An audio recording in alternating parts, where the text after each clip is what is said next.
Samedi 10 février 2024. Bonsoir à tous et bienvenue dans l'information sur la télé totalement vôtre. À la une de ce soir. À l'occasion de la célébration de la Journée mondiale des droits de l'enfant, Right to Play a organisé une journée de sensibilisation des décideurs sur la protection et les droits de l'enfant. Vous allez avoir les détails dans ce journal. Le ministère de la Santé et du Développement social a reçu un important don de véhicules et de matériels médicaux de la part du Fonds mondial et de la Banque mondiale. Ce don doit contribuer à renforcer la capacité opérationnelle des structures sanitaires à travers le pays.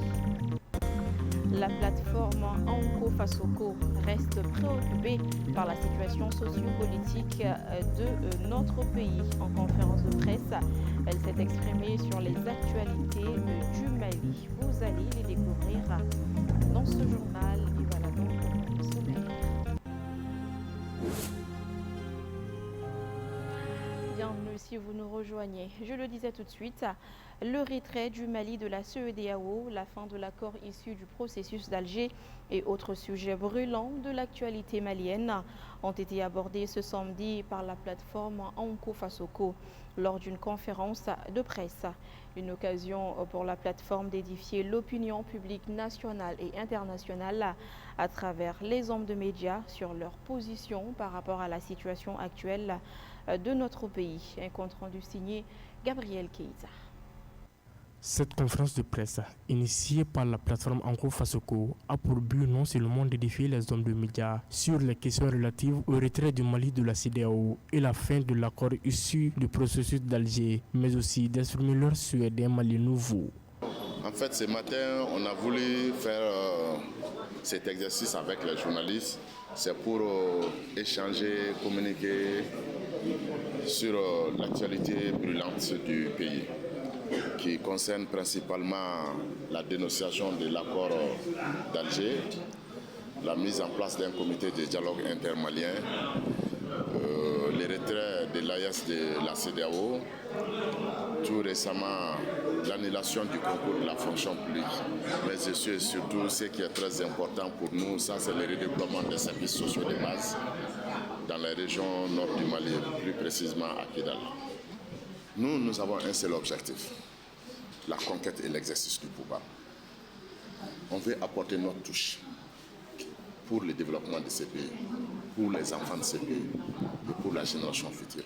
Depuis l'annonce du retrait des pays de l'AES, de la CEDEAO, les actions de soutien se multiplient. Sur ce sujet précis, la plateforme Anko Fasoko compte bien étudier la question avant de s'exprimer. La plateforme a mis sur place une commission spécialisée composée des responsables des différents partis politiques et associations, mais aussi des experts qui vont être mis en œuvre pour vraiment essayer d'échanger par rapport à cette question. Parce que depuis que cette décision politique a été prise, chose normale, tous les Maliens font leur analyse là-dessus. Nous voudrons nous mettre au-delà de tout ça pour pouvoir cerner toutes les problématiques liées à cette question afin de nous prononcer très prochainement. Maintenant, concernant le cas du dialogue intermalien, nous avons pris acte de la décision de nos autorités. Nous pensons que c'est une très bonne chose pour le Mali parce que, comme on le dit, c'est dans la discussion que jaillit la lumière. Profitant de cette conférence de presse, la plateforme Anko Fasoko a présenté ses vœux de nouvel an à la presse, mais aussi à la population malienne. Ce vendredi 9 février 2024 s'est tenue la cérémonie de remise symbolique des véhicules et des matériels médicaux acquis par le Fonds mondial et la Banque mondiale en faveur des structures sanitaires au Mali. Il s'agit à travers ce don de renforcer la capacité opérationnelle des structures sanitaires bénéficiaires. Maïmouna Ouedraogo, Montala Ouattara, compte rendu. Dans le cadre du partenariat entre l'État, le Fonds mondial et la Banque mondiale, le ministère de la Santé et du Développement social vient de recevoir des véhicules et des matériels médicaux. Ces dons seront répartis entre les régions du Mali afin de faciliter la mise en œuvre des activités au niveau des structures de santé bénéficiaires. C'est une toute première. Depuis l'indépendance du Mali jusqu'à aujourd'hui, on n'a jamais eu une telle dotation en termes de moyens logistiques. L'acquisition de ces moyens logistiques permettront sans nul doute de renforcer les capacités opérationnelles de toutes nos structures. Pour les partenaires techniques et financiers, l'objectif est de contribuer au renforcement du système sanitaire du Mali. Ils ont rassuré le gouvernement du Mali de leur accompagnement. Notre souhait que ces biens puissent longtemps rendre service dans le système de santé pour améliorer la santé des populations. Je voudrais terminer en renouvelant l'engagement de la Banque mondiale et les autres partenaires qui sont présents ici à appuyer le gouvernement dans ses efforts de développement afin d'atteindre les résultats escomptés dans le cadre des projets financés par la banque et par les autres bailleurs de fonds ou en partenariat avec les autres. Dans son allocution, la ministre de la Santé et du Développement social a remercié les partenaires techniques et financiers pour cette donation d'une grande valeur avant d'exhorter les bénéficiaires à prendre soin de ces matériels. Au nom de son Excellence le colonel Assimi Goïta, président de la transition, chef de l'État, et du Premier ministre, chef du gouvernement, le Dr Choguel Kokala Maïga, de manifester toute ma reconnaissance et ma gratitude à la Banque mondiale et au Fonds mondial qui ont toujours été aux côtés du Mali malgré les moments très difficiles. J'invite les bénéficiaires à faire un bon usage et qu'ils ne doutent point que nous aurons un œil vigilant sur ce qui va être donné ce soir. Cette donation est composée de 485 réfrigérateurs, 60 congélateurs, 68 véhicules 4x4. Elle est financée par la Banque mondiale pour une valeur de 7 320 86 000 de francs CFA et pour le Fonds mondial, 5 véhicules, 3 camions médicalisés, 5 Prado et 114 motos d'une valeur de 974 805 165 de francs CFA. Je vous l'annonçais tout à l'heure dans les titres, Right to Play a organisé ce samedi 10 février 2024 à la Cité des Enfants de Niamakoro une journée de sensibilisation sur la protection et les droits de l'enfant. Cette journée qui s'inscrit dans la continuité des activités du 20 novembre vise à sensibiliser les communautés et les décideurs sur les droits fondamentaux des enfants. Omar Koïta, Mohamed Touré pour les détails. Sur le thème pour chaque enfant, tous ses droits et protection des droits des enfants en période de crise, Ring to Play et ses partenaires à travers cette journée veulent attirer l'attention des communautés sur les droits des enfants en lien avec le WASH et la protection. Le directeur pays de Ring to Play, dans son discours, a invité les acteurs à mettre en place des solutions solides pour les droits des enfants en matière d'hygiène, eau et assainissement. Cadre du partenariat que Right to Play a avec l'UNICEF et qui couvre des écoles à Bamako et à Koulikoro, nous avons organisé les enseignants, les élèves pour leur donner des compétences en eau, hygiène et assainissement. Et l'eau, c'est la vie du temps. Sans survie, on ne peut pas prétendre à un droit quelconque d'un enfant. Si chacun sait que laver proprement ses mains prévient des maladies hydriques, là, ça va déjà. Si chacun est conscient qu'assainir son environnement permet de se débarrasser des parasites pour éviter des microbes que les différents insectes peuvent apporter, c'est déjà bon. Le directeur national de l'enfant et de la famille et les partenaires ont salué cette initiative de Ring to Play tout en promettant de l'accompagner dans ses initiatives de protection et de promotion des droits des enfants. Je suis très content, tout en espérant que ces initiatives-là soient continuelles afin de permettre aux acteurs de se retrouver toujours et de mener des actions envers les enfants. Donc on sait que dans nos structures scolaires, les établissements scolaires, les centres de santé, même dans nos familles, il y a effectivement cette difficulté liée à l'accès à l'eau potable et aussi à l'hygiène et à l'assainissement. Donc sensibiliser les populations, surtout les enfants et les parents, les autorités sur cette problématique parce que c'est vraiment salutaire et ça nous conforte dans notre combat de faire en sorte que chaque enfant puisse jouir pleinement de tous ses droits. Des sketchs et poésies de sensibilisation, des jouets et la remise des kits sanitaires ont mis fin à cette journée. Actualité sur un tout autre plan. Après l'étape de Kidal, une forte délégation ministérielle conduite par le ministre de la Réconciliation, de la Paix et de la Cohésion nationale s'est rendue le mercredi 7 février 2024 à Ménaka. Il s'agissait à travers cette visite d'apporter une réponse immédiate à la demande de la population durement éprouvée ces derniers temps suite au blocus imposé par les terroristes sur la ville. Emma Fifamenunao nous en parle. Le ministre de la Réconciliation, de la Paix et de la Cohésion nationale, accompagné de ses collègues de la santé et du développement social, de l'artisanat, de la culture, de l'industrie hôtelière et du tourisme, et de la jeunesse des sports, a effectué une visite ce mercredi à Ménaka. Cette étape, qui intervient après celle de Kidal, a permis à la délégation ministérielle d'apporter des vivres et des médicaments à la population de Ménaka, qui se trouvait dans une situation de blocus depuis janvier. La délégation, au nom du président de la transition, colonel Assimi Goïta, a offert des dons essentiellement composés de vivres et de médicaments, y compris des vaccins. Le commissariat à la sécurité alimentaire CSA y a contribué à hauteur de 200 tonnes de riz, soit 4000 sacs de 50 kilos. Aussi, a-t-on appris, le CSA prépare son plan annuel de réponse pour 2024, qui prévoit également une part importante pour la région de Ménaka. Toujours en réponse d'urgence, le CSA a mis à la disposition du gouverneur de la région de Gao 20 tonnes de riz, soit 400 sacs de 50 kilos, destinés aux populations déplacées de Gao. De son côté, le ministre de la Santé et du Développement social, le colonel Hassan Badialo Touré, a apporté avec elle un lot important de médicaments composés de plusieurs spécialités au bénéfice des structures de soins de la région et 100 kits alimentaires pour les couches vulnérables de la région. Des sources indiquent que le transport des marchandises sur le tronçon Ansongo-Ménaka, qui était interrompu depuis plus d'une semaine à cause de l'insécurité, a repris hier, jeudi 8 février. Selon les mêmes sources, les véhicules sont escortés par l'armée malienne et ses partenaires. Cette reprise va largement contribuer à réduire la souffrance des populations de la région de Ménaka. Supermart, c'est le nom du nouveau magasin de commerce d'articles américains bâti par deux jeunes entrepreneurs maliens américains d'origine malienne.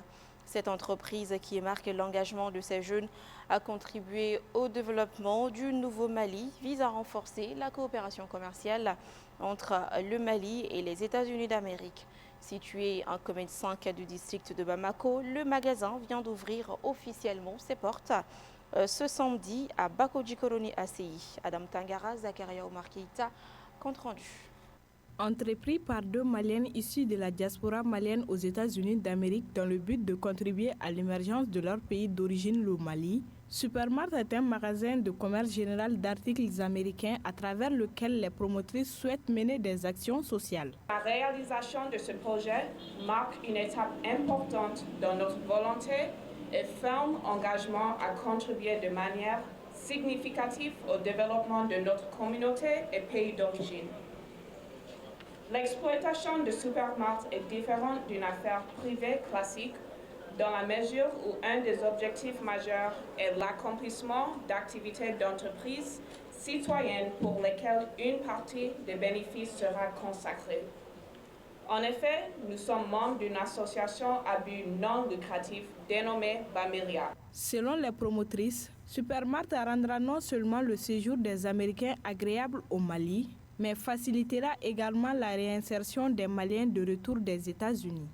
Nous estimons que ce magasin vient combler un vide, celui de l'absence d'un espace commercial proposant des produits aux consommateurs, notamment les Américains vivant aux États-Unis, au Mali, mais également aux nombreux Maliens de retour ayant séjourné aux États-Unis d'Amérique. Le chef de cabinet du ministre des Maliens établi à l'extérieur et de l'intégration africaine a félicité les jeunes entrepreneurs pour cette initiative qui répond à l'une des préoccupations majeures de son département. La volonté du gouvernement du Mali à travers le ministère des Maliens établi à l'extérieur et de l'intégration africaine aujourd'hui est d'inciter la diaspora des investissements productifs capables de créer des richesses et des emplois durables. Cette cérémonie d'inauguration qui nous réunit s'inscrit en droite ligne des priorités du gouvernement dans le domaine du commerce et de la migration. Je voudrais une fois encore remercier l'ensemble des personnes qui ont appuyé cette belle initiative. La cérémonie a été marquée par la visite guidée du magasin et des prestations d'artistes. Le 15 janvier 2024, le gouvernement ivoirien a annoncé l'interdiction d'exporter certains produits alimentaires pour 6 mois.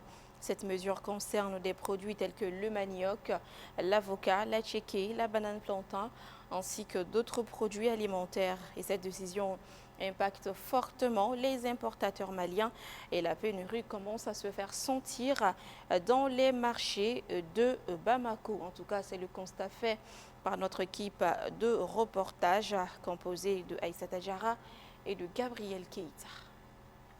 Moins d'un mois après la suspension d'exporter certains produits alimentaires par le gouvernement de la République ivoirienne, la situation est de plus en plus compliquée pour les vendeurs de ces produits. Bon, on nous a envoyé un circulaire sur le dossier contenant les produits qui sont venus de la Côte d'Ivoire, particulièrement les bananes plantains, les maïs, atchèque. Vraiment, ça donnait une grande crise au marché parce qu'on n'a rien à vendre encore. Nous sommes assis ici et le marché est totalement vide. Et c'est commencé depuis le 15 janvier jusqu'à nos jours. Nous n'avons rien à vendre ici. Les produits sont presque terminés dans les marchés, mais seuls quelques-uns avant le marché, mais c'est petit par rapport au marché. Parce que nous pouvons avoir par jour 2 camions de tchéké, peut-être 2 camions de bananes, 2 camions d'igname. Tous ces camions ne viennent plus. Donc ça donne un peu de problème sur les deux côtés, côté malien et côté ivoirien. Batoma Samake, commerçante grossiste d'Aloko, n'est pas épargnée par les conséquences de cette décision. Je n'ai plus d'Aloko maintenant. Depuis le début de la suspension de ces produits alimentaires, les clients se font rares puisque le prix a augmenté. Avant, nous vendions 3 Aloko à 100 francs, mais maintenant, nous achetons 3 à 250 francs et nous vendons 4 ou 5 à 500 francs CFA. Il n'y a plus de bénéfices. La quantité d'Aloko que je prenais à 10 000 ou 15 000 francs CFA nous est livrée à 40 000 francs CFA. Parfois, on peut faire une semaine sans rien vendre, tellement c'est cher. Outre les commerçants, les transporteurs sont aussi affectés. Bon,